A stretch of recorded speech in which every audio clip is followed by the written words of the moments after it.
Today we do some important questions of coordinate geometry from exercise 7.2 of class 10. तो सी किस तरह से हम कोऑर्डिनेट ज्योमेट्री के क्वेश्चंस करेंगे, अटेम्प्ट करेंगे, ठीक है, इजियर वे में। तो फर्स्ट क्वेश्चन हमारे पास है, find the ratio in which line joining the points A 1 - 5 b -4 5 divided by the x axis also find the point of division. तो किस रेशियो में एक्स एक्सिस इन दोनों पॉइंट्स को ज्वाइन करने वाली लाइन को डिवाइड करता है और वो पॉइंट जहाँ पर वो डिवाइड करता है वो पॉइंट भी हमें फाइंड आउट करना है। तो कुछ हम इसको ड्रॉ कर लेते हैं। ए भी लाइन सेगमेंट है, ए के कोऑर्डिनेट 1 - 5 दिए हुए हैं, बी के कोऑर्डिनेट -4 5 दिए हुए हैं। लेट एक्स एक्सिस इसको पी पॉइंट पे डिवाइड करता है। जब एक्स एक्सिस डिवाइड करेगा तो वाई कोऑर्डिनेट क्या होगा, 0।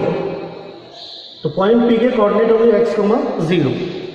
यहाँ पर हमने पॉइंट्स लिख लिए x1 y1, ये x2 y2, that is xy, and ratio is k:1। तो let the x axis divide A be in the ratio k:1। k हमारा m हो गया और 1 कितना हो गया, n, ठीक है। तो y कोऑर्डिनेट हमारे पास 0 है, तो इसी की हेल्प से हम चले निकालते हैं रेशियो। तो फॉर्मूला हमारे पास है y = my2 + ny1 / m + n, ठीक है। जब कोई पॉइंट डिवाइड करता है किसी लाइन को x1 y1 और x2 y2 को n:1 के रेशियो में, तो फॉर्मूला जो हम यूज़ करेंगे for y coordinate that is y = my2 + ny1 / m + n। Value सारी यहाँ पुट कर देते हैं। y की वैल्यू 0 है, m हमारे पास k है, n हमारे पास 1 है, y2 की वैल्यू हमारे पास 5 है और y1 कितना है, -5। तो m y2 + n y1 / m + n, ये वैल्यू हमने पुट की। k + 1 0 में चला जाएगा, we get 5k = 5, therefore k = 1, therefore the required ratio is 1:1। that means the x axis divided AB, the line segment AB in the ratio 1:1। अब हमें point of division भी निकालना है। तो पॉइंट ऑफ डिवीजन, ये कोऑर्डिनेट तो हमें पता है 0 है, एक्स कोऑर्डिनेट हमें निकालना है। तो we use the relation again for point x। x = होता है mx2 + nx1 / m + n। तो m हमारे पास 1 आ गया, n भी 1 आ चुका है, m x2 की वैल्यू -4 है, n y x1 की वैल्यू 1 है अपॉन 1 + 1। तो -4 + 1 / 2, दैट मीन्स -3/2। तो कोऑर्डिनेट ऑफ डिवीजन या पॉइंट ऑफ डिवीजन इज -3/2, 0। तो इस तरह से एक्स एक्सिस ए बी को 1:1 के रेशियो में डिवाइड करता है and point of division is -3/2, 0। Okay, note it down. Now we see the next question from exercise 7.2। If 1 2 4 5 6 x6 and 3 5 are the vertices of parallelogram, find the value of x and y। Very important question from this exercise. सारे important question जो है उन्हीं को हम ज़्यादा cover करते हैं। तो आप ध्यान रखें, वीडियोस के अंदर जो भी हमारे पास क्वेश्चन मिल रहे हैं वो किसी भी एग्ज़ाम के लिए, बोर्ड के एग्ज़ाम के लिए, जो भी एग्ज़ाम तुम लेना चाहते हो उनके लिए बहुत ही इंपॉर्टेंट क्वेश्चन है, क्योंकि सारे इंपॉर्टेंट क्वेश्चन को हम लेके चलते हैं और इंपॉर्टेंट क्वेश्चन हमारे वीडियो के अंदर इन्वॉल्व होते हैं, ठीक है। जो नॉन इम्पॉर्टेंट क्वेश्चंस हैं उनको हम वीडियो के अंदर इन्वॉल्व नहीं करते। तो प्रायोरिटी हमारी रहती है कि कॉन्सेप्ट बिल्डिंग और इम्पॉर्टेंट क्वेश्चंस हमारे साथ हों, ठीक है। तो उनमें से एक क्वेश्चन ये है, ABCD are the vertices of parallelogram. एक पैरेललोग्राम हमने बना दिया ABCD, पॉइंट्स 1 2 4 5 x 6 3 5 कोऑर्डिनेट्स हो गए इसके। We have to find out the value of x and y।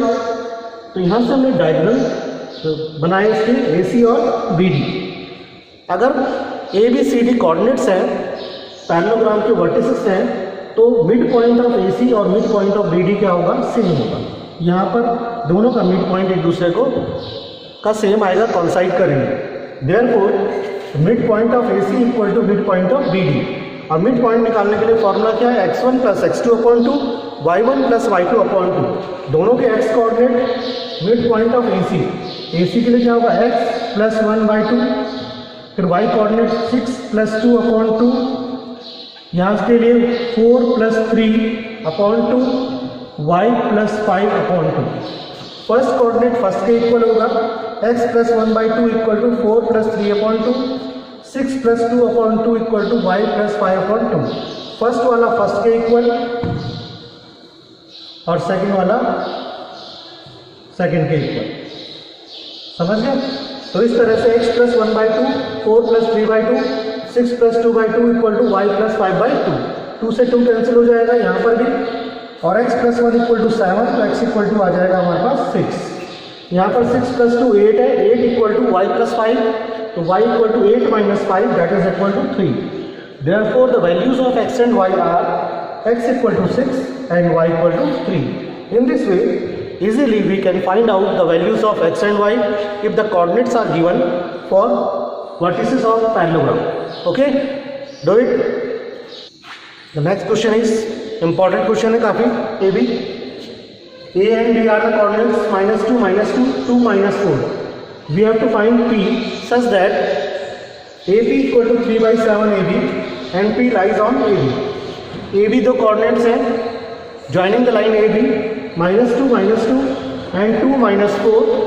A point a line in the AB such that AP = 3/7, AP = 3/7 AB। ये हमें condition दी हुई है, इसके अकॉर्डिंग हमें P पॉइंट के कोऑर्डिनेट्स फाइंड आउट करने हैं। तो पहले हम रेशियो निकालेंगे। x1 y1 हमें पता है, x2 y2 हमें पता है, xy हमें पता है, बस हमें क्या चाहिए? रेशियो चाहिए। तो रेशियो निकालने के लिए हम क्या करेंगे? देखो AP = 3/7 AB है, 7 को इधर ले आए, 7 AP = 3 AB, और AB को हम लिख सकते हैं AP + PB, ठीक है, AP + PB। तो इस तरह 7 AP - 3 AP इधर आ जाएगा = 3 PB, तो 4 AP = 3 PB, तो AP/PB = 3/4 and that is our ratio. तो ratio in which P divides AB is 3:4। तो नया रेशियो हमारे पास रेशियो क्या आया? 3:4। तो ये m की वैल्यू हो जाएगी और ये n की value. Now we have to find out the coordinate of x and y। तो x = क्या होता है? mx2 + nx1/m + n। m की वैल्यू 3 है, x2 2 है, n 4 है, x1 -2 है upon m + n। 3 × 2 = 6, 6 - 8 -2 and 3 + 4 7। x coordinate हमारे पास आता है -2/7। Similarly y coordinate my2 + ny1/m + n।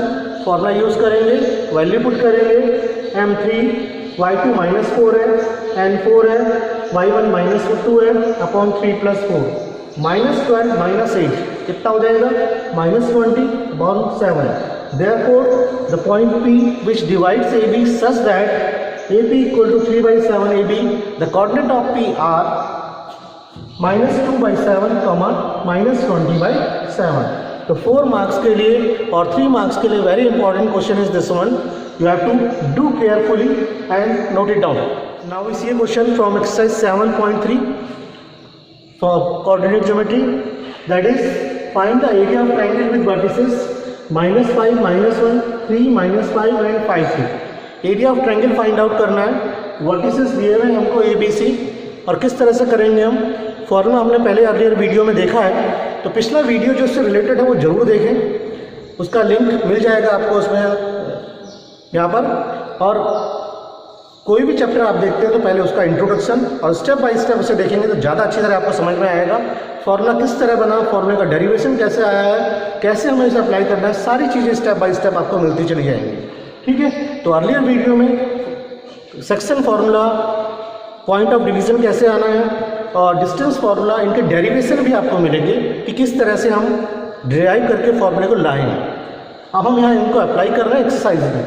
तो एरिया ऑफ ट्रायंगल अगर हमें निकालना है with coordinates x1 y1, x2 y2 and x3 y3, 3 points अगर ट्रायंगल बनाएंगे तो उसका एरिया जो होगा that is half x1 y2 minus y3 plus x2 y3 minus y1 plus x3 y1 minus y2।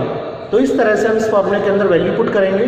Formula learn करना भी काफ़ी आसान है। x1 के बाद 1 2 3 2 3 1 3 1, बाहर x आएंगे, अंदर y कोऑर्डिनेट्स आएंगे।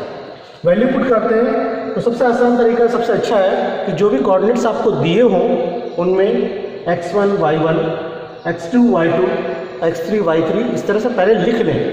ताकि वैल्यू पुट करने में आसानी हो और वैल्यू प्लेसिंग में कोई गड़बड़ ना हो। अधिकतर एग्जाम में बच्चे क्या करते हैं, वैल्यू यहाँ पे लिखते नहीं है और यहाँ पे जब फॉर्मूला में वैल्यू पुट करते हैं तो थोड़ी कोई वैल्यू प्लस माइनस साइन की मिस्टेक हो जाती है, वैल्यू दूसरी रिप्लेस हो जाती है, तो आंसर रॉन्ग आ रहा है। तो इसलिए जो है केयरफुली इसको करें।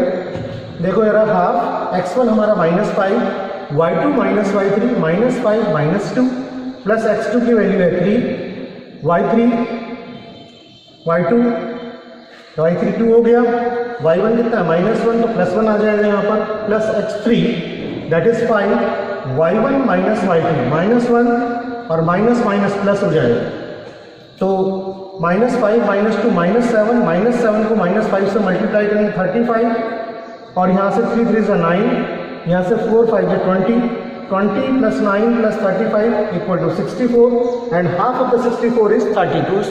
Therefore, area of the triangle which is required, that is 32 square unit. Okay, in this way we can find out the area of triangle. अगर हमें क्वाड्रिलेटर दिया हुआ है कोई, तो उस क्वाड्रिलेटर को हम बीच में डिवाइड करके दो ट्राइंगल्स में कन्वर्ट कर सकते हैं और दोनों का एरिया निकालेंगे हम इसी तरह और आपस में प्लस कर देंगे। एरिया का आंसर कहीं पे माइनस में आ रहा है तो उसे पॉजिटिव लेंगे, ये जरा ध्यान रखना है, और फिर उनको ऐड करेंगे। Okay, note it down. 7.3 से नेक्स्ट क्वेश्चन देखते हैं, that is also very important, अक्सर एग्जाम में पूछा जाता है 3 to 4 मार्क्स में। क्वेश्चन क्या है, find the value of A या पी, कोई भी कांस्टेंट ले लेंगे, for which the points are collinear. अगर 3 पॉइंट्स कोलिनियर है तो उनसे कोलिनियर का मतलब हुआ एक लाइन में, और 3 पॉइंट्स अगर lies on A line, that means कोई ट्रायंगल उससे नहीं बनेगा। एरिया ऑफ ट्रायंगल क्या होगा, 0। पॉइंट्स हमने रख लिए x1 y1, x2 y2 और x3 y3। तो जैसे कि मैंने बताया, एरिया ऑफ ट्रायंगल क्या होगा, 0। तो एरिया ऑफ ट्रायंगल जो होगा दैट इज 0। तो ट्रायंगल के एरिया में जो फॉर्मूला यूज हुआ था x1 y2 minus y3 plus x2 y3 minus y1 plus x3 y1 minus y2 की वैल्यू हम किसके इक्वल रखेंगे, 0। बाहर हमने हाफ नहीं रखा है, हाफ ऑलरेडी 0 में चला जाएगा। That is the basic condition for the collinear points. क्या होगी, x1 y2 minus y3 plus x2 y3 minus y1 plus x3 y1 minus y2 equal to 0। तो कोई भी ऐसा क्वेश्चन आए, आपने इसके अंदर पॉइंट्स रखने हैं और आंसर आपको मिल जाएगा। तो देखो, x1 8, y2 -4, y3 5 है, -5 तो +5 हो गया यहाँ पर। x2 की वैल्यू k है, y3 -5, y1 -1 हो जाएगा, x3 हमारे पास 2 है, y1 minus y2 minus minus plus हो गया। तो 5 - 4 1 1 8 minus 6k plus 10 equal to 0। तो 6k इक्वल टू 18, तो k इक्वल टू 3। तो that is the value of k for which the points are collinear. तो इस तरह से हम k की वैल्यू निकाल सकते हैं। Okay, do it. तो इस तरह से आज हमने सीखा पूरा। तो हमारे साथ बने रहिए फॉर बेटर लर्निंग। बेहतर हो तो बेहतर तलाश करो, बेहतर हो तो बेहतर तलाश करो। मिल जाए नदी तो समंदर तलाश करो, मिल जाए नदी तो समंदर तलाश करो। टूट जाते हैं शीशे पत्थर की चोट से, टूट जाते हैं शीशे पत्थर की चोट से। तोड़ दे जो पत्थर वो शीशा तलाश करो, तोड़ दे जो पत्थर वो शीशा तलाश करो। तो इसी तरह बेटर लर्निंग के लिए हमारे साथ बने रहिए, सब्सक्राइब कीजिए, लाइक करिए, ताकि हम और बेटर वे में आपको वीडियो प्रोवाइड करें और बेटर वे में आपकी लर्निंग हो और ज़्यादा इंपॉर्टेंट क्वेश्चंस आपको मिलते रहें। ओके, तो मिलते हैं नेक्स्ट लर्निंग के साथ नेक्स्ट वीडियो में। Till then bye.